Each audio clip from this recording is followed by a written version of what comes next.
Good morning, everybody. I am so glad to be here. This is a special place. How many of you identify as entrepreneurs, as innovators, as founders, as creators? Get your hands up. It's all of you. I'm just going to answer for you. It is exciting to be here, and I think, hopefully my clicker is working. There we go. I feel like a number of you I've interacted with on Twitter over the past many years. If you've got feedback for me as I'm talking, I can't see it, but I'll see it later, so don't be shy about DMing me and saying what I got right or wrong. I'm here to talk a little bit about a company I joined about a year ago.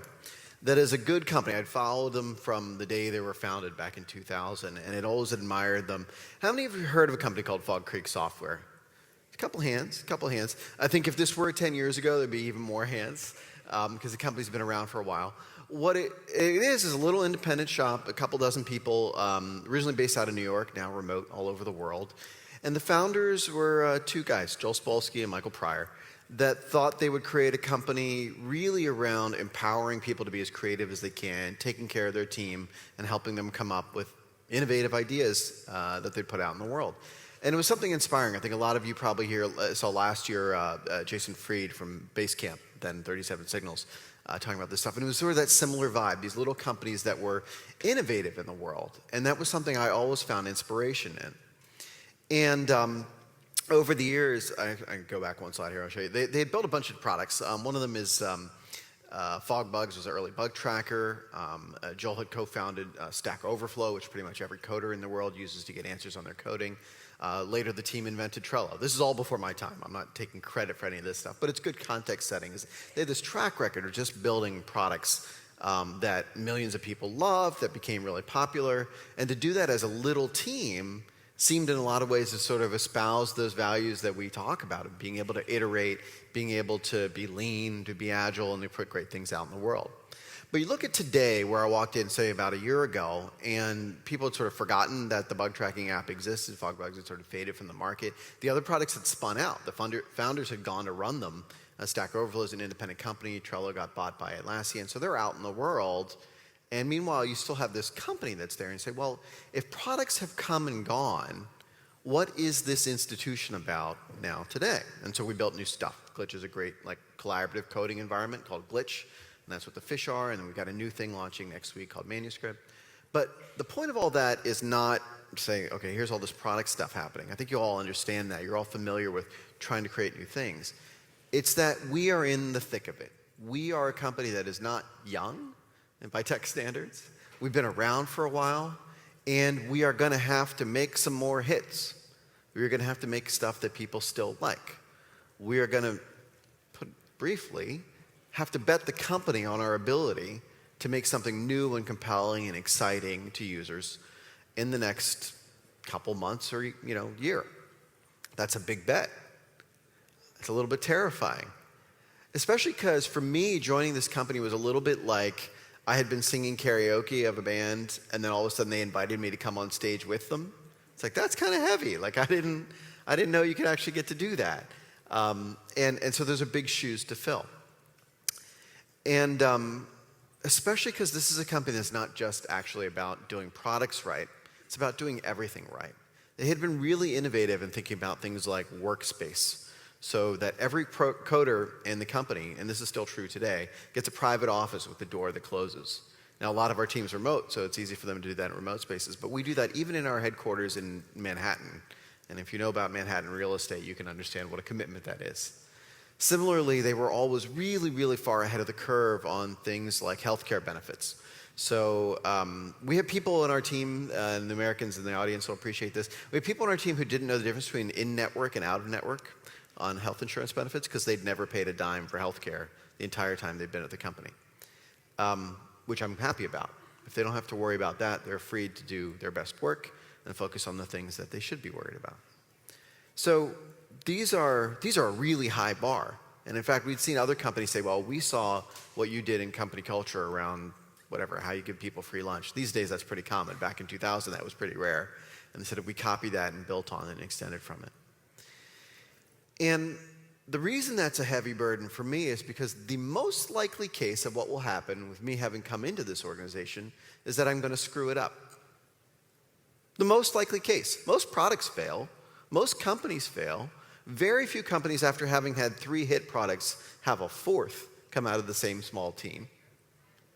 And I'm not one of the founders who created this magical recipe, this special sauce, this creative place, this innovative space where people could do their best work. The most likely case is that I'll screw it up. So that should be terrifying, this idea that failure is the most likely case. And what I'm trying to do, and I will urge all of you to do, is instead see that, hopefully, as freeing. If you know, well, we're all going to go sometime, let's have some fun along the way, then how do we look at things a little bit differently? What I found is everything that we kicked down the road and said not yet to, all of a sudden became something that was possible. Justin from Asana talked earlier about culture bugs in the organization and how you always try to put off fixing these organizational flaws or these process problems that frustrate people. And this is in the same vein. We definitely believe in that. Definitely take care of your team, take care of your people. Don't put off the things that are seen as soft and fuzzy or not serious or not about the product or the market. But also think about not just culture bugs and not just the bugs in your products, right? Not just this doesn't look right in my browser, but big bugs.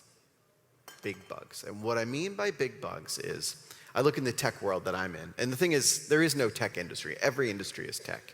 Every industry creates technology. If you look at big bugs, you look at the team at Volkswagen that said, we're going to create software to rig our emissions testing so we can pass the tests even though the car doesn't. And you look at, there's a company called Compass that makes sentencing software for the criminal justice system here in the US that not only replicates the past racial injustices of that system, but exacerbates them in some ways because you've trained your system on a system that was already broken. And I look at those serious, egregious risks around, the environment, around the justice system, and I think those are big bugs. Those are not in the same category as it doesn't look right on my phone. And yet, how often do our checklists include that? Not as often as perhaps they should. And in my own particular case, I used to create social media and social networking tools. And we enabled comments, so I'm partially to blame for the way the comments are on the internet. Not entirely. And we thought, we'll build moderation tools later. We'll fix those bugs later. We'll take responsibility for these communities down the road. And I don't need to tell you about what's happened to discourse on the internet in the 15 years since we started creating those tools. I don't need to tell you about the impact on society. Those were big bugs that we thought either weren't our responsibility or weren't our fault, couldn't be solved or handled by us, or that, we'll get around to it once this thing is working and we're starting to build our products the way we'd like to. We pushed it down the road. And I see this today in the things I care deeply about when considering our company as a product, not just the apps or the software or the tools we put out in the world, not just the things we sell to our customers. But if we look at the company as a product, how we treat our workers is one of the most important things. And I was always proud. Like I said, we have great health care, and we pay our people well. And then I had people on our team say, you talk about things like the importance to the industry of salary transparency, especially for underrepresented people, especially in an industry that's struggling so much with inclusion, to be able to know that they're paid fairly, compensated fairly, and can advance fairly. And, you talk such a good game, in my case, on Twitter or on social media, but what are we doing in our own company? And they were right. They were right. I hadn't pushed the ball far enough forward and saying, how do we get to transparency? We can look at companies like Buffer that are a wide open book, but they did it at the beginning. How do you do that when you're 15 or 20 years in to creating an organization? And similarly, we look at community. I was talking about our tool Glitch, and it's a collaborative community, sort of like Google Docs for code. But you look at any community online where there's lots of people participating, and we've somehow accepted it as normal that there will be roving bands of marauding harassers or like waves of Nazis coming at you online. That is not normal. That doesn't happen. You get 50,000 people at a ballpark or at a stadium for an event, and you don't have mass harassment happening and people saying, well, that's just how people are. And somehow we think that's okay online. Somehow we think that's normal. That is not normal, and it is preventable, and there are ways we can stop it if we take responsibility. And I've always had that adamant position. And then somebody on our team said, well, yeah, you say you care about community, but our accessibility is terrible. People using screen readers can't necessarily get to our products in the way that we would like them to. So we need to invest in that. And then look at how we treat society, right? So this idea that we have responsibility for things outside the doors of our company, outside their community of customers. And I think about, in our case, we build tools that people use to collaborate or to create technology. And they said, well, these will be great for use in education. And I said, yeah, sure, that definitely we want to make it available to them. They said, no, we're going to bring in teachers in our community, in our neighborhood, and we're going to teach them how to use the tools, and we're going to support them in doing it, and we're going to give them the resources to do it. And they pursued that. And in each of those cases, my flaw, as somebody trying to come in and be a leader, was I didn't see our bugs. Instead, I kept saying, not yet. First, let's get the product out there. First, let's build the market. First, let's just get everything settled, and then at some indefinite point in the future, we'll come back and do these things. And I think it's no coincidence in almost every one of those cases, it was the women on our team, it was the underrepresented people on our team who said, no, we have to do this now. It's not going to get easier when we have more customers, more users, a bigger community, more revenue coming in. It doesn't get easier once the place is entrenched in a certain process. It only gets harder. We have to do it now. We have to feel an urgency now. And if we're going to talk about this, everybody says the right thing about these issues. Everybody says they care about inclusion. Everybody says they care about diversity. And I work in tech, and I say, well, I see what you say, and I see what you spend money on, and it ain't the same thing. So what are our bugs? What do we have to fix? And it came down to that set of values. Others, like I said, Justin talked about this at Asana. Other companies talk about this. We have a set of values. And a lot of times, if you look at it, it's a laundry list of sort of platitudes, right? We like sunsets, and we like puppies, and we like cookies. And everybody's like, yeah, we sure do. And then you're like, do you follow your values? You're like, yes. Let me tell you, if it's not hard, if people on your team don't feel uncomfortable, if you haven't had a tense meeting where somebody calls bullshit on their coworker, you haven't defined your values as a company yet. That's the truth. That's when you know it's working. When I get defensive because somebody on my team who might be brand new says, you say this, but you do this, that's when you've defined your values. And yet, we're still in the thick of it, right?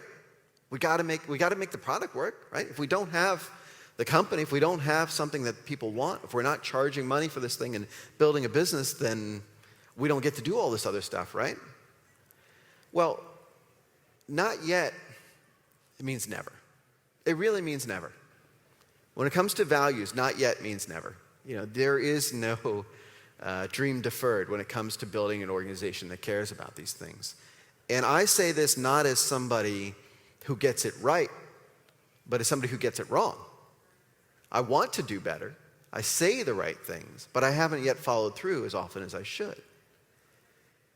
And I think the biggest reason why was I was afraid of failure, right? What happens if we take this big risk on investing in our community or spending time building up our role in our neighborhood, and that means that the product fails? Guess what?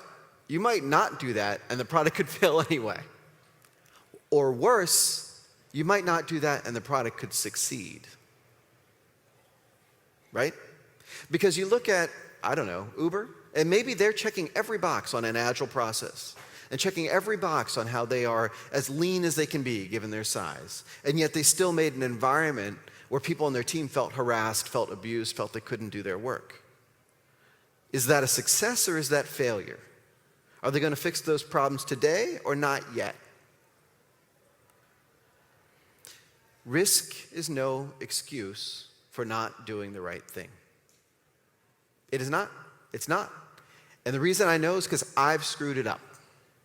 I made this compromise too many times for too long and said, we'll kick it down the road or we'll make it somebody else's problem. In our case, we're small. Our company's 36 people. How can we have an impact? But I look at where we've put a flag in the ground. In the coming weeks, we're going to announce a climate leave policy for our team. When you're disrupted by extreme weather, increasingly disruptive weather events, you can actually take time off, and that's documented, and there's a way to do it, the same as sick leave. It's not a big deal, it's a small thing, but it makes people feel secure. We got to, workers that are in affected areas, being able to say, I know that my company has my back when something out of my control happens to me. That's about peace of mind. And I have to admit, I thought, you know what, people are going to kick our butts on this. They're going to say, you're pushing things too politically. And I said, you know what, if we don't, the worst case is that we actually don't do this and that we keep going the way we are. So I want to give you all permission to screw it up. I want you all to think about what it means to build a good company, a good organization. And I thank you all for your time today.